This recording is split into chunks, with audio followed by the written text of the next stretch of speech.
Hey guys, Dave from Hobbyco here at the Queen Victoria building with Helen Grant, also known as HG. Helen's been with us for a long time, and if you've ever visited the Queen Victoria building and you've seen some models in the display cases with H Grant, that's Helen. So we're here today with Helen and we're going to talk about a model that she built over the summer holidays, Mobius Models, the Grim Reaper. So Helen, here it is, the Grim Reaper. How was the build? It was an extremely easy model to put together. The locator tabs were fantastic. The plastic is quite thick, so that it glued together extremely well. The detail is superb. I couldn't fault any of it, but the subject matter really appeals to me. And it was such a delight. The beautifully engraved hands, beautifully engraved face. 10 out of 10 for the sculpture of this kit. So Helen, did you encounter any issues for this particular build? The kit overall is extremely beautifully machined in detail. The sculptor is 10 out of 10 for accuracy and pose.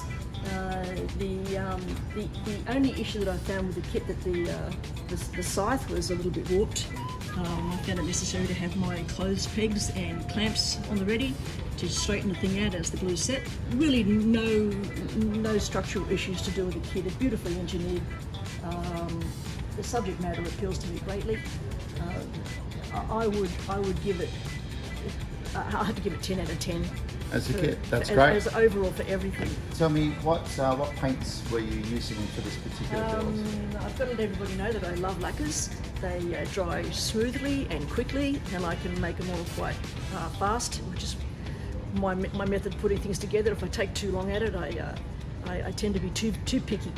So I use lacquers extensively. I didn't use any particular colour. It was just black mixed with white to make a grey, and then as I airbrushed it, there was more white mixed with the black. And as a reverse shading, I did more black with the airbrush mix. So everything has been airbrushed on. The only hand painting is the robe cord, which is done by Vallejo. The metal up here is Tamiya metal paints. The snow, I have to really rave about the Vallejo snow. It ticked all the boxes as far as what the product could do and how far I could stretch it. It dried quickly. Looks just like snow. And the grey stones that came with the kit were quite cheesy, I thought. I'd never seen a grey stone with that kind of writing on it, so I made my own gravestones. What's that? Crispy bacon. Crispy bacon. Crispy That's bacon. Awesome. Yeah, awesome. And the other what one else? is chest of drawers. So I copied the pattern of the gravestones that were with the kit, but that I ended up engraving my own on a piece of Perspex. And the little lady was just a model of a little statue I found along on the side of the road. Poor thing had been run over a few times. She's got a few things busted off. Then I made a plinth out of just some blocks of balsa wood. Made a little plinth for her to sit on, and carved it to look like it was stone. The tree went together quite well, but I added some more branches with wire so that it made it look a little bit more gnarly. The grass tufts were from a company called Knock Dead Grass, and it fitted just so well with the theme of it. And the leaves were from a child's craft pack, and I just punched the leaves out of a bit of painted paper, and as a finished product, just glued them on here and there. And the nameplate doesn't come with the kit. I don't know why the kit didn't include a Grim Reaper nameplate like they did with the Batman and the Robin. So I ended up having to make my own, quite out of style for the character. Right. And what about the glues and any putties used for the build? Because I made the base bigger than it should have been, I had to fill in all the gaps. So I used Milliput. You can use any colour Milliput, but I just got plenty of terracotta.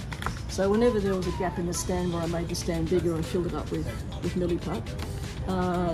Because it was a plastic kit, it could be a snap together kit, but I preferred to glue it together, so I just used basic model glue, nothing fancy about that. Revell's fine. The Hourglass needed a little bit of extra thin cement, so I used that on the Hourglass.